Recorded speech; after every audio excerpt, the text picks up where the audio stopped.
말씀을 보겠습니다. 시편 41편입니다.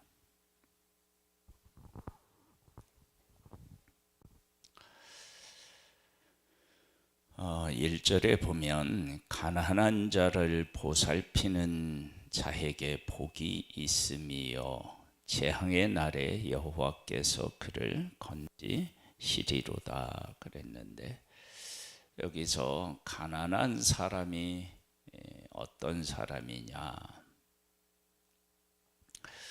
3절 4절을 보면 이런 말씀이 있네요. 여호와께서 그를 병상에서 붙드시고 그가 누워 있을 때마다 그의 병을 고쳐 주시나이다. 이제 병에 든 사람을 가난한 사람이라고 말한 것으로 보여지고요. 4절에 보면 내가 말하기를 여호와여 내게 은혜를 베푸소서, 내가 주께 범죄하였사오니 나를 고치소서. 그래서 여기서 나를 고쳐달라고 하는 것을 보면은 육신의 병으로도 우리가 얘기할 수 있고 영적으로 문제가 있는 것을 놓고도 얘기할 수 있습니다. 8절에 보면 또 이런 말씀이 있어요. 이르기를 악한 병이 그에게 들었으니 이제 그가 눕고 다시 일어나지 못하리라 하오며, 이것은 또 육신의 병을 이야기하겠죠. 그러면 1절에 나오는 가난한 자는 아마도 병에 걸려서 누워있는 사람을 이야기하는 것으로 보여져요. 그 가난한 자를 보살피는 자는 복이 있으며 그런 사람을 보살필 때 복이 있다. 왜 보살피는 사람에게 복이 있느냐? 그렇게 누워 있을 때 다른 마음과 다른 눈으로 보는 사람들이 있기 때문에 그렇습니다. 재앙의 날에 여호와께서 그를 건지시리로다. 내가 누군가가 가난한 자를 보살펴요. 복이 있어요. 재앙의 날에 여호와께서 그를 건지시리로다. 그를 건지시는데, 이걸 이제 두 가지 관점으로 볼 수 있어요. 하나는 뭐냐면 병든 나를 치료해서 구원해 주시는 것도 있고요. 또 하나는 나를 보살핀 사람을 하나님께서 구원해 주시는 것. 그러니까 내가 가난한데 나를 보살폈다, 내가 병들었는데 나를 보살폈다. 그러면 그렇게 나를 보살핀 사람이 어려움에 처했을 때 하나님께서 그를 건지실 것이다. 그렇게 우리가 해석도 가능합니다. 여호와께서 그를 지키사 살게 하시리니, 보살피는 사람은 누군가가 가난한 사람을 보살핀다. 그러면 그를 하나님이 일으키시고요. 그가 이 세상에서 복을 받을 것이라 주여 그를 그 원수들의 뜻에 맡기지 마소서. 내가 보살핌을 받든 내가 누군가를 보살피든 그 안에서 기적이 일어난다라고 하는 것을 알 수 있습니다. 여호와께서 그를 병상에서 붙드시고 그가 누워 있을 때마다 그의 병을 고쳐 주시나이다. 그가 병상에 누워 있을 때마다 그의 병을 고쳐 주신다. 가난한 사람을 보살필 때 일어나는 일이다. 그러니까 만약에 이제 여기에 4절에 나와 있는 것처럼 내가 주께 범죄하였사오니 나를 고치소서 그랬다면, 내가 잘못했기 때문에 일어나는 일, 그러한 일이 있을 때 나를 보살핀다. 그러면 나의 죄와 상관없이 그는 나를 사랑했고 나에게 은혜를 베풀었다라고 하는 것이 됩니다. 내가 말하기를 여호와여 내게 은혜를 베푸소서.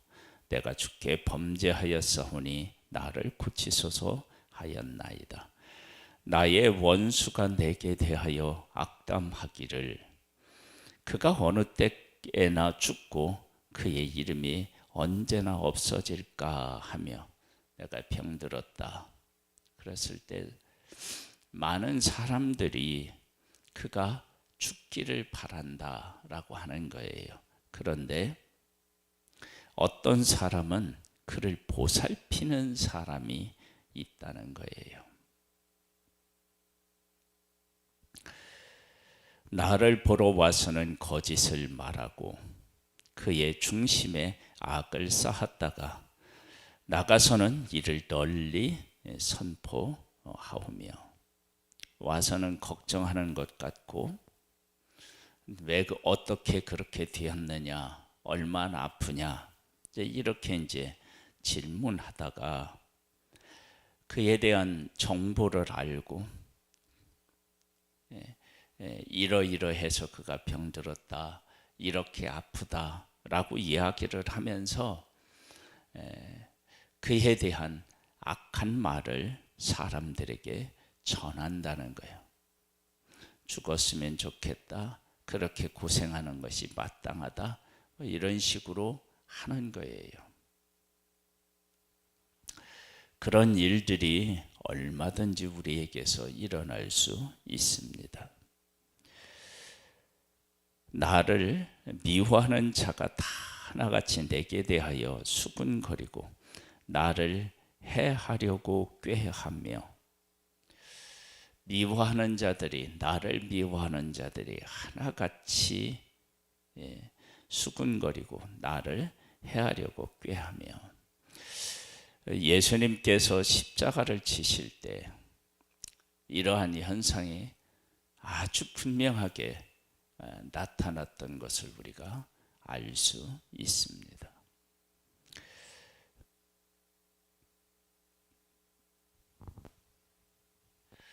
이르기를 악한 병이 그에게 들었으니 이제 그가 눕고 다시 일어나지 못하리라 하오며, 이제 그가 일어나지 못하면 그 자리를 누군가가 대신 해야 되겠죠. 그러니까 병에 걸려 있는데 그 사람을 미워해서 악한 마음을 품으면 그가 죽기를 바라고, 그리고 누군가가 그 자리에 차지해야 되니까 교만해질 수도 있는 것입니다. 내가 신뢰하여 내 떡을 나눠 먹던 나의 가까운 친구도 나를 대적하여 그의 발꿈치를 들었나이다. 발꿈치를 들었다 그러면 고개를 들고, 이러니까 아마 교만해진 상태를 말하는 거죠. 그러하오나 주 여호와여 내게 은혜를 베푸시고 나를 일으키사 내가 그들에게 보응하게 하소서. 이로써 내 원수가 나를 이기지 못하오니 주께서 나를 기뻐하시는 줄을 내가 알았나이다. 내가 하나님 앞에 잘못해서 하나님이 치셔서 병이 들었다.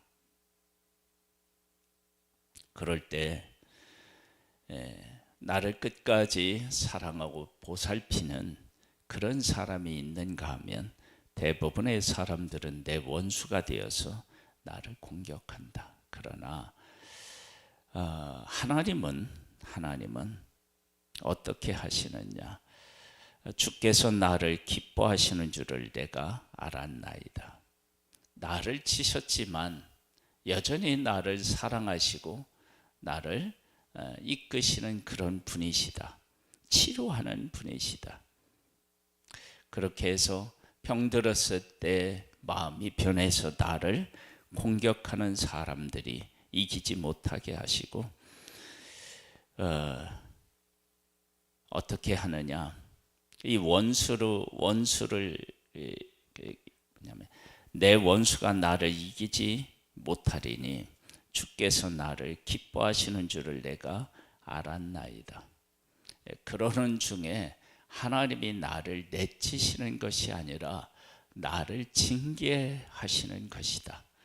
이 죄의 문제에 대해서 병들었고 고통스럽고 사람이 떠나면서 그 가운데서 하나님이 나에게 하고자 하는 말씀이 있고 그런 말씀을 통해서 나를 다시 회복시키시는 그런 하나님이시다.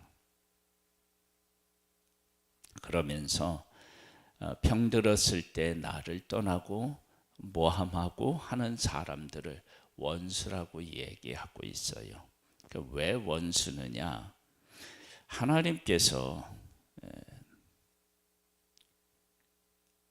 여기 보면 이렇게 주께서 나를 온전한 중에 붙드시고 영원히 주 앞에 세우시나이다. 하나님이 다윗에게 기름을 부었어요. 그래서 사울을 이어서 왕이 되게 하셨어요. 그런데 그가 왕이 되기는커녕 사울 왕에게 쫓겨서 도망다니는 신세가 되었어요. 그러자 어떻게 되느냐? 다윗하고 가까이 있었던 사람들 중에 다윗이 어디 있다?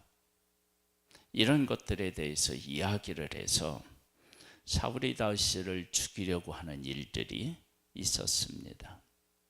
그러나 하나님께서 그를 어떻게 하시느냐?